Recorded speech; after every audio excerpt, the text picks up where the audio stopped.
Well folks, it is the year 2026, and for many of us, it's hard to quantify in words just how far we've come in the world of GTA 5 Online. What started out as a fun extension to story mode where you could hang out with your friends has now turned into a full-on criminal empire builder, full of high-stakes heists, global conspiracies, daily activities, jobs, and all kinds of crazy sci-fi tech like flying missile bikes and mobile HQs that wouldn't really feel out of place at all on a Power Rangers show. For all you OGs out there who have been grinding long and hard for over a decade at this point, you probably have hundreds of millions of dollars saved up inside of your bank account, and the newly released mansions serve as a nice capstone to a long and fruitful criminal career. You finally have your safe house in the hills where you can chill out, control all your businesses, and activate a production speed boost to ramp things so you can get even richer. But what if you're not an OG player? What if you're someone with a brand new account, fresh off the plane in Los Santos, but you still want those fancy new mansions? Well, in today's video, I will show you exactly how to speedrun your way to a mansion on a brand new account in less than 24 hours, or just one day of gameplay.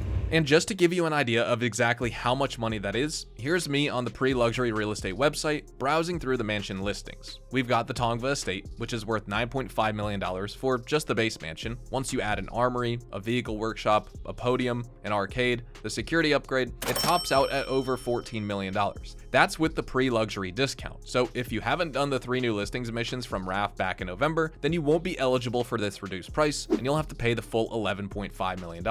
Oh, and by the way, that is the cheapest mansion that you can buy. The most expensive one is the Richmond Villa over in West Vinewood Hills, and it costs a whopping $12.8 million without the pre-luxury real estate discount, and once you max it out, it's over $18 million, which is $8 million more than an Oppressor Mark II plus a terabyte combined. And I've already shown you how to do that in under 24 hours of gameplay on my Oppressor Mark II speedrun video, but today's challenge is on a whole other level. However, we're going to use a few tricks that we didn't employ back then, and one of those is going to be swapping between characters, assuming you're doing this on an actual new account and not just a second character on the same account as your main. By swapping between characters, we'll be able to do 2 heists back to back, and since the bank account is shared between our characters, that means we essentially get 0 cooldown, which is a major bonus for any speedrun challenge like this. Then we're also going to give ourselves some breathing room by skipping the optional security upgrade, which is totally useless since this is a brand new account and we don't have any other businesses to use the security upgrade on, so there's nothing to get rated here. By doing this, we're saving $1.7 million, and that will bring us one step closer to that sub 24-hour target that we've set. We're also going to use the advantages provided to us by the career builder, which we didn't have last time in my Oppressor Mark II speedrun guide. I mean, it is 2026, even PC players have access to enhanced at this point, and most GTA Online players are on current gen consoles, so there's no reason not to get a free passive business at the start of our career. Remember, this is a way tougher challenge than the Oppressor Mark II speedrun, so I'll take any help I can get to finish this whole thing in under 24 hours. And this is what my general game plan looks like here. First, I'm going to grab that free bunker from the career builder so I can rake in some passive cash income while I'm grinding my main money maker, which is Cayo Perico. But before we actually get to Cayo, we'll need to gather enough cash for a Casaca plus the Sparrow, which combined comes out to $4 million.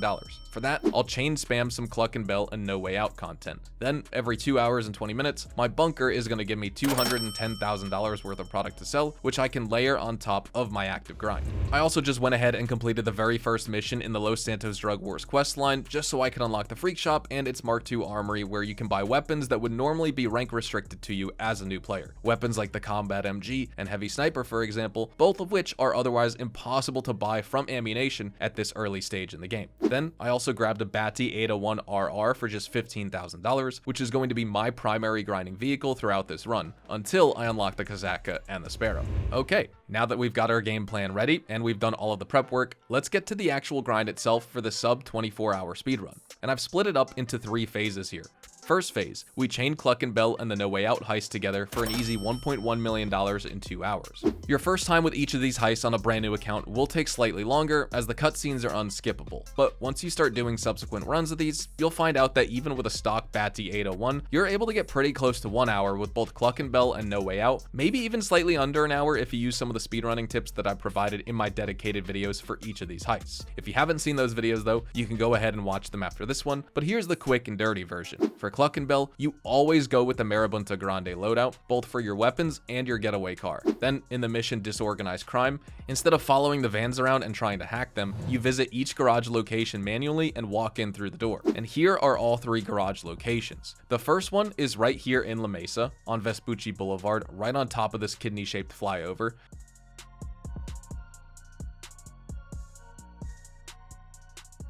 The second garage is right here, below the same kidney-shaped flyover, just a couple of streets away.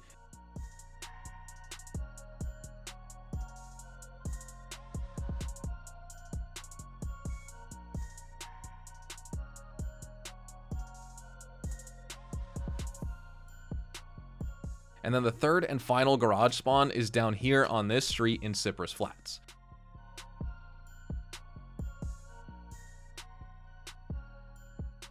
Then, in the finale, just follow this railway track until you get to this shed in the woods, and here's where you can summon your personal vehicle. Then, keep following the tracks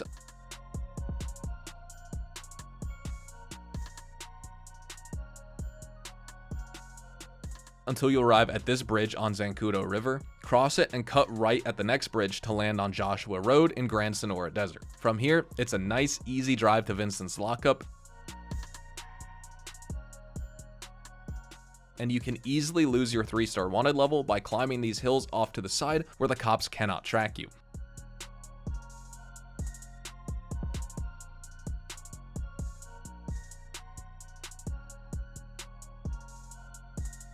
And that's the Cluckin Bell farm raid right there, completed in well under an hour with a basic Batty 801RR that has no performance upgrades. Next, let's talk about No Way Out, which is a slightly more complicated heist, but once again, just like with Cluckin Bell, you don't actually need any property or business purchase to unlock this heist, and it's available from the start. However, it also has difficulty settings, unlike Cluckin Bell, and if you play the finale on hard mode, you'll make $525,000 from it instead of the usual $350,000.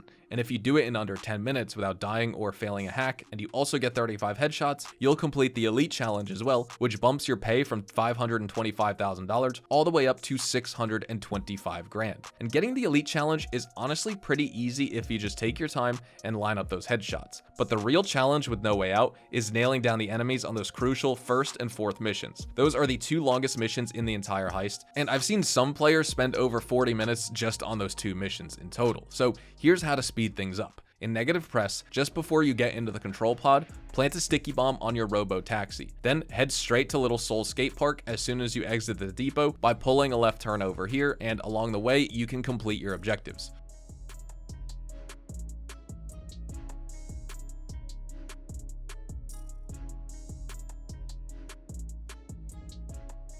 Then, for the 30-foot aerial jump, you can use this skate ramp right here, and before you get out of the control pod, park your taxi next to this No Way billboard and blow it up with the sticky bomb you planted earlier, destroying 2 objectives at the same time. Then simply head out on your personal Batty 801RR and work your way towards Elysian Island, using sticky bombs to destroy all the remaining billboards and No Way taxis in a top to bottom pattern, so you end up with this billboard as the last one, the one that's near the gas station right here. Now just evade the cops and get to Avi's dead drop. For the 4th mission, Trash Talking, you need to ignore everything Avi tells you and do what I'm doing on screen right now. At the first depot, you have to park your truck right here, jump this fence,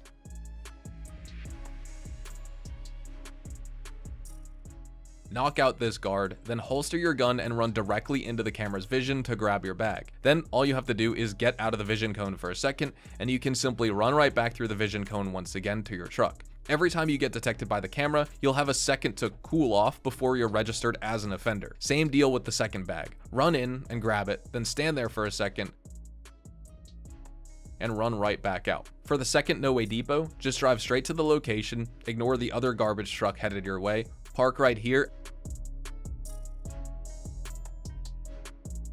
and shoot this camera. Then you have to jump the fence, shoot these 2 guards, and head out with your document bags once again. You should see the actual garbage men approaching right as you leave the compound, which means you have just enough time to get in and get out without triggering the alarm, even if you don't disable the NPC garbage truck beforehand. Those 2 tips alone should save you about 20 minutes of time in No Way Out. And once again, if you want the full fat version, you can watch my No Way Out speedrun guide where I provide even more tips for every single mission in the quest line. But if you just chain these 2 heists together, just No Way Out and Cluckin Bell, you'll easily make $4 million in your first 8 hours, which is when we unlock the next phase of our speedrun. And that is the Casaca plus the Sparrow phase. This opens up the Cayo Perico heist, which is a guaranteed 1 hour or less for $1 million on average. And here, you only want to do 3 equipment prep missions: the plasma cutter, cutting torch, and fingerprint scanner.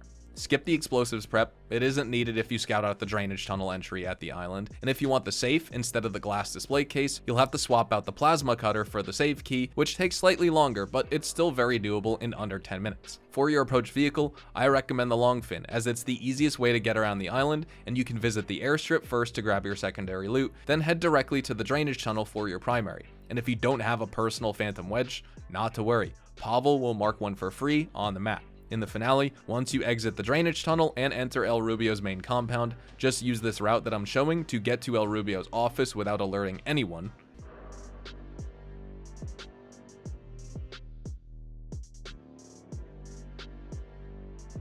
And along the path, you can kill 3 guards, one of whom will drop a gate key for you.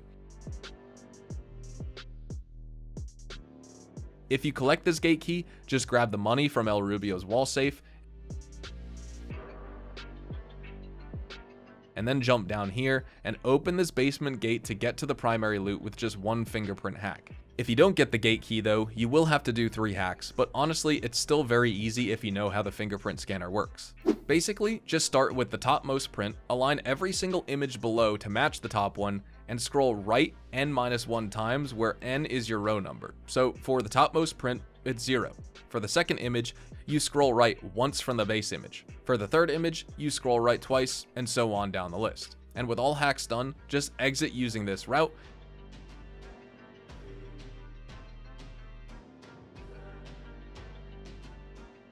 and grab this bike to get home with $1 million in your loot bag.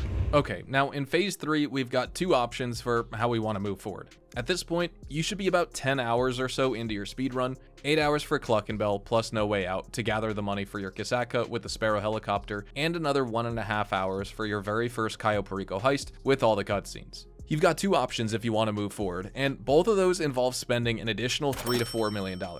First, there's the agency, which costs $2 million for the Little Soul location, and if you spend an additional 720 grand, you'll also unlock the armory, where you can buy super heavy armor as a low-ranked player. You'll also need to spend $275,000 on a personal accommodation, so you can fast travel back to the agency after each mission in the Dr. Dre storyline, so that's about $3 million in total. Alternatively, you could just make a second character on your account and grind a couple extra Cayo Pericos to get enough cash for another Casaca and a Sparrow on your alt character.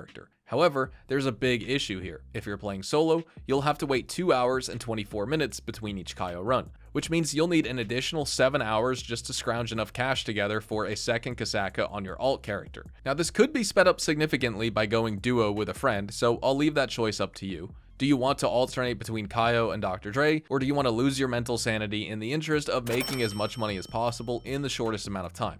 Well, that's up to you, because if you party up with a second player, you can literally spam one Cayo after another for 10 hours in a row, which is $10 million right there, and you'll be able to purchase a brand new Tongva estate or even a Richmond villa well within that 24-hour deadline. Or you could do one Cayo Perico heist, then spend that 2-hour and 24-minute cooldown on a Dr. Dre VIP contract, plus a No Way Out and bunker cell mission. That's $1 million from Cayo, $1 million from the Dr. Dre contract, $625,000 from No Way Out, and $260,000 from a bunker cell mission, as well as an ammunition delivery from your bunker. So about $2.9 million for roughly 3.5 hours of gameplay, which means we'll need 14 hours to earn ourselves a brand new mansion with the pre-luxury discount. Add that to the 10 hours we already spent in phase 1 and 2, and we're just barely on that 24-hour threshold. Now, obviously, I won't be able to show every single minute of this speedrun in a video this compact, but trust me when I say that a mansion on a brand new account within 24 hours of gameplay is very doable here. And I want you guys to log into GTA Online and follow this guide and tell me in the comments how long it took you to get your mansion on a brand new account. You don't even need to play 24 hours in a row. You can spread it out over multiple days or even weeks, but keep track of how much time you spend within game, and I guarantee it won't be very far off my time if you use the tips provided in this video. Thank you so much for watching. Drop a like on this video if you found the information informative. Consider subscribing to the channel if you are new and you want to see more content just like this. Check me out over on Twitch, Twitter, and Instagram, specifically twitch.tv/hazardoushdtv for more GTA Online money grinding live streams. And as always, I'll see you guys tomorrow with a brand new GTA 5 online video. Adios, amigos.